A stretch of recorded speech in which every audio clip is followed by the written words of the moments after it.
একটা রাইটিংয়ের স্ট্রাকচার দিয়ে কি 20টা রাইটিং আমরা লিখতে পারি? Impossible? No, it's possible. So আমরা আজকের ভিডিওতে একটা স্ট্রাকচার দিয়ে আমরা 20টা রাইটিং লেখা শিখবো, ওকে? বা 20টা রাইটিং কীভাবে লিখতে পারি আমরা সেটা জানবো। So hello guys, welcome to all of you in this video.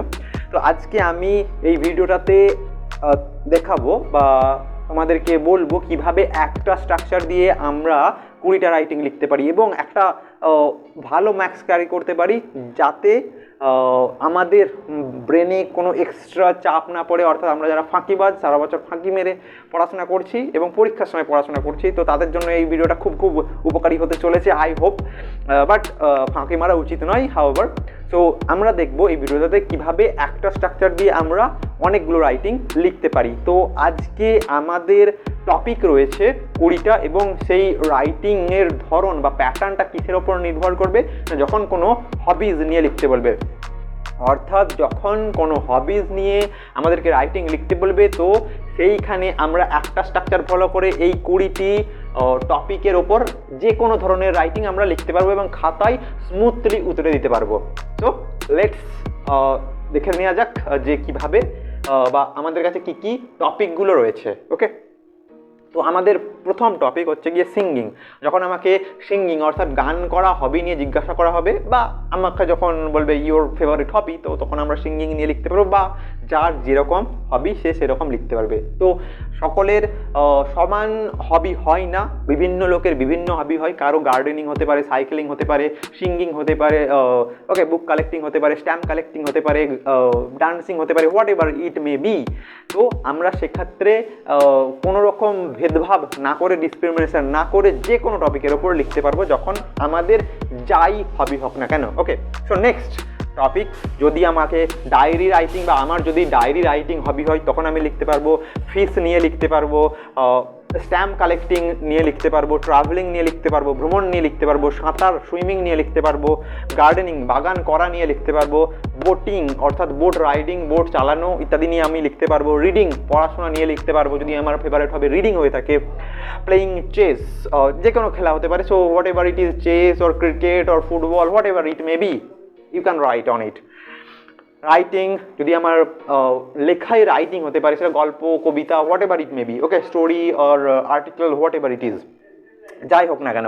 Next, painting, আঁকা, শপিং, কেনাকাটা করা, ফ্লাইং কাইটস ঘুড়ি ওড়ানো হতে পারে, আর্লি রাইজিং সকাল সকাল ওঠা হতে পারে, মর্নিং ওয়াক হতে পারে, বুক কালেক্টিং হতে পারে যেটা বলছিলাম, সাইকেলিং হতে পারে, ক্লিনিং হতে পারে, স্বচ্ছ ভারত মিশন, রাইট? সো সেটাকেও আমরা অ্যাসোসিয়েট করতে পারি এর সঙ্গে, ওকে? তো এইরকম যদি যে কোনো টপিক আসতে পারে এবং আমার যে কোনো হবি হোক না কেন, তার উপর আমি নিঃসন্দেহভাবে এবং কনফিডেন্টলি রাইটিংটা খাতায় সম্পূর্ণ সঠিকভাবে উতরে দিতে পারবো এবং একটা গুড মার্কস ক্যারি করতে পারবো, রাইট? সো দেখে নিয়ে যাকে এবার সেই স্ট্রাকচারটা কি হতে পারে, ওকে? তো আর ইউ রেডি? তাহলে দেখে নেওয়া যাক, যখন আমাদেরকে হবির ওপর কোনো রাইটিং লিখতে বলবে, তখন আমরা সেই স্ট্রাকচারটা কীভাবে ফলো করবো বা সেই স্ট্রাকচারটা কী হবে, যাতে করে বা যেটার ওপর নির্ভর করে আমরা অনেকগুলো রাইটিং লিখতে পারবো, okay? So are you ready? তো let's look into the structure. তো যখন হবির ওপর কোনো রাইটিং লিখতে বলবে, তখন আমাদের স্ট্রাকচারটা হবে এইরকম। এই টপিকের জায়গায় আমাদের যে হবির কথা আমরা লিখতে চলেছি বা যেই হবি সম্পর্কে বা যেই বিষয় সম্পর্কে আমাদেরকে লিখতে বলা হয়েছে, সেই জায়গাটাই আমরা পুট করে দেব, ওকে? সেই টপিকটা, রাইট? তো দেখে নিয়ে যাক। Is an interesting habit for stubborn life. এটা একটা সুন্দর অভ্যাস আমাদের এই প্রাত্যহিক কঠোর বা নিয়মানুবর্তী যে জীবন রয়েছে তার জন্য একটা উপকারী বা ইন্টারেস্টিং জিনিস, okay, right? So by this kind of habit we can get rid of boring life. আমরা এই অভ্যাসের মধ্য দিয়ে আমরা আমাদের প্রাত্যহিক বা দৈনন্দিন জীবনে যে একটা বোরডম চলে আসে, যে প্রতিনিয়ত কাজ করতে করতে বিরক্ত ভাব চলে আসে, সেটা থেকে আমরা মুক্তি পেতে পারি, ওকে? এভরিওয়ান শুড হ্যাভ আ হবি। প্রত্যেকের একটা হবি থাকা উচিত।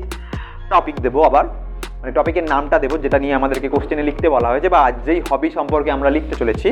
Is the shadow of life which gives us vast amusement. এটা জীবনের একটা ছায়া বা জীবনের একটা অঙ্গ যেটা আমাদেরকে কি দেয় না, অ্যামিউজমেন্ট, আনন্দ দেয়, মুগ্ধতা দেয়। ইট can B part and parcel of education and entertainment. এটা আমাদের শিক্ষা, তার সাথে সাথে আনন্দ খুশির একটা উৎস হতে পারে, অংশ হতে পারে। Someone uses it for time passing, কেউ কেউ এটা সময় অতিবাহিত করার জন্যও ব্যবহার করে বা অভ্যাস করে, রাইট। আবার টপিকের নাম দেবো তারপর, causes sub problems on some occasion if we are not concern on working. এটা বা হবিটা যেটা নিয়ে আমরা লিখছি সেটা আমাদের ক্ষেত্রে কোনো কোনো সময় সমস্যারও সৃষ্টি করে যদি আমাদের যে আসল কাজ সেটাতে যদি আমরা মনোযোগ না দিই। অর্থাৎ যদি আমার আসল কাজ পড়াশোনা হয়ে থাকে তো আমার আসল কাজ বা আমার প্রাইমারি কনসার্ন হবে কিন্তু পড়াশোনাটাই, কিন্তু আমার পাস টাইম বা আমার যে ফাঁকা সময় রয়েছে সেটাতে আমি মোবাইল না খেলে বা অলসতা না দেখিয়ে, ওকে, তো সেইখানে আমরা আমাদের হবিটা ফলো করতে পারি বা হবিটা কাজে লাগাতে পারি, ওকে, বা প্র্যাকটিস করতে পারি। নাও টপিকের নাম দেবো আবার, refresh us not only physically but also mentally. তাহলে মানে এটা হচ্ছে কি, এটা শুধু আমাদেরকে শারীরিকভাবেই রিফ্রেশ করে না, সুস্থ করে না বা উৎফুল্ল করে না, তার সাথে আমাদেরকে মানসিকভাবে ওটা সতেজ করে তোলে, রাইট। টু সাম আপ অর্থাৎ সমাপ্তিতে বা মোট বা মোদ্দা অর্থে আমরা যেটা বলি, to we should have any kind of hobby, আমাদের যে কোনো একটা হবি থাকা উচিত। It can be entertainment or education for us, এটা আমাদের কাছে হতে পারে কোনো এন্টারটেনমেন্ট আনন্দের ক্ষেত্র, তার সাথে সাথে হবে আমাদের কাছে কি শিক্ষার একটা আঙ্গিক, ওকে। তো I hope you have noted it, right. আশা করছি এটা নোট করে নিয়েছো সকলে। এটা আমাদের class 6, 5 whatever it is, level 7, 8, 9, 10 মাধ্যমিক যে কোনো লেভেলে যদি আমরা এক্সাম দিই এবং সেখানে যদি আসে তো যে কোনো লেভেলে একদম সুন্দরভাবে ওই এক্সামের খাতায় উত্তরে দিতে পারি এবং একটা গুড মার্কস ক্যারি করতে পারি। নাও অ্যাজ এ কনসাস টিচার আমি কখনোই বলবো না যে পুরো হুবহু টুকতে এবং খাতায় লিখে দিতে, রাইট। তো আমরা কি করতে পারি, এখানে কিছু পয়েন্ট নিজেদের মতন করে যদি মনে হয় যে হ্যাঁ আমি পারবো তো অবশ্যই অ্যাকিউমুলেট করে নেওয়ার চেষ্টা করব। তাছাড়াও যে এক্সামে যে রাইটিংসের সাথে পয়েন্টগুলোও দেওয়া থাকে সেগুলো আমরা কিন্তু এর সাথে ইনক্লুড করতে পারি, তাতে কি হবে না একটা নিজস্বতা আরও বজায় থাকবে। যদিও I have tried to make it simplify for you. আশা করবো এটা তোমার জন্য মুখস্থ করা বা আমাদের জন্য মুখস্থ করাটা খুব সহজ হবে, ওকে। সো এই রাইটিংটা ভালো করে মুখস্থ করবে এবং আশা করি যে কোনো writing related to hobbies or যেই টপিকগুলো বললাম সেখান থেকে কোশ্চেন করলে আমরা ইজিলি একটা ভালো রাইটিং খাতায় লিখে আসতে পারবো, রাইট। সো শেষ করার আগে যদি এটা নিজের কাছে আমাদের কাছে উপকারী মনে হয়ে থাকে যে হ্যাঁ you have got something important useful for yourself, তো অবশ্যই চ্যানেলটা সাবস্ক্রাইব আর ভিডিওটা লাইক করতে ভুলবে না কিন্তু, ওকে।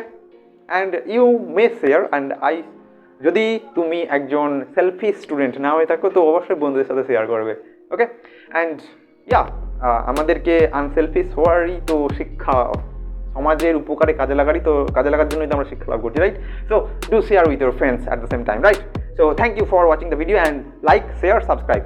Don't forget. Thank you.